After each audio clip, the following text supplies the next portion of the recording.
எல்லாருக்கும் வணக்கம்.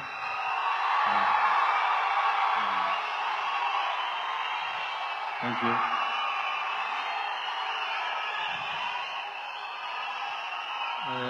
இந்தியன் சினிமான்னு எடுத்துக்கிட்டிங்கன்னா இந்த மாதிரி நிறையா பாலிவுட், கோலிவுட், டோலிவுட், சாண்ட்வுட்னு நிறையா வுட்ஸ் இருக்குது. அதுக்கெல்லாம் பிஹைண்டில் ஒரு முக்கியமான வுட்டு ஒன்று இருக்குது. அதுதான் அந்த பிஹைண்ட் வுட்ஸ். அவங்க பண்ணுற நிறையா ஆர்டிகல்ஸ், ஷோஸ், விமர்சனங்கள் எல்லாம் பார்த்துருக்கேன். அதில் பப்ளிக்னுடைய ஒப்பீனியன் கேட்டு பண்ணுறது அவங்களுடைய ஒரு ஸ்பெஷாலிட்டின்னு சொல்லலாம். சினிமான்னு மட்டும் இல்லை, சினிமாவுக்கு அப்பாற்பட்டு இருக்கிற எல்லா விஷயத்துலையும் இவங்களுடைய ஒப்பீனியன், இவங்களுடைய ரேட்டிங், ஸ்டார்ஸ், அதே விஷயத்துக்கு பப்ளிக் ஓட் பண்ணும்போது ஆல்மோஸ்ட் டேலி ஆகும், ஆல்மோஸ்ட் ஒத்துப்போகும்னு சொல்லலாம். ஸோ அந்த விதத்தில் ஒரு சின்னதாக ஒரு ஆர்டிக்கல் விமர்சனத்துக்கே இவ்வளோ மெனக்கெடும் போது இந்த மாதிரி ஒரு ஃபங்க்ஷன் பண்ணுறப்போ எவ்வளோ மெனக்கெட்டிருப்பாங்க. ஸோ இப்படி ஒரு பிரம்மாண்டமான ஃபங்க்ஷன் பண்ணுற மொத்த பிஹைண்ட் வுட்ஸ் டீமுக்கும் என்னுடைய பாராட்டுகளை தெரிவிச்சுக்கிறேன்.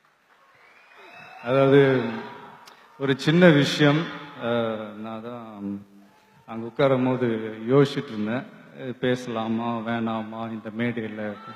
பட் சரி, ஓகே, பேசுறதில் ஒன்றும் தப்பு இல்லை. அதாவது என்னன்னா, நான் நல்லா இருக்கணும்னு நீங்கள் நினைக்கிறீங்க, நீங்கள் நல்லா இருக்கணும்னு நான் நினைக்கிறேன். ஆனால் நம்ம எல்லாருமே நல்லா இருக்கணும்னு நினைக்கிறவங்க நல்லா இல்லைங்க, விவசாயிங்க.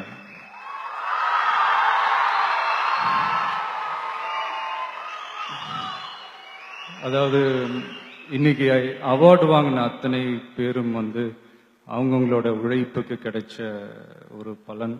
ஆனால் எந்த பலனும் கிடைக்காம இன்னைக்கு போராடிட்டு இருக்கிற விவசாயிகளை நினைச்சா கொஞ்சம் வலிக்குதுங்க. இந்த உணவு, உடை, இருப்பிடம்லாம் சொல்றோம், அதுல உணவுக்கு வேற முதலிடத்தை கொடுக்குறோம்.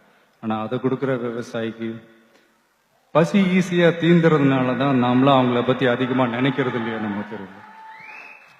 அதாவது காசு கொடுத்தா கூட சாப்பிட்றதுக்கு எதுவுமே கிடைக்காதுன்ற ஒரு நிலைமை வந்தாதான் நாமளாம் புரிஞ்சுக்கவும் நம்ம தெரியல. இது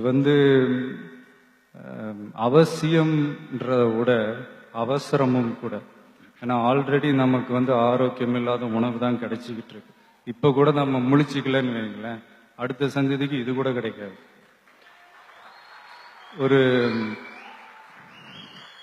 அது என்ன சொல்ற, சும்மா ஒரு எக்ஸாம்பிளுக்கு சொல்றேன்.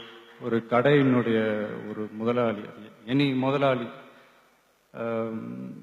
தான் உற்பத்தி பண்ற ஒரு பொருளை இன்னொரு கடையில போய் வாங்க மாட்டான்.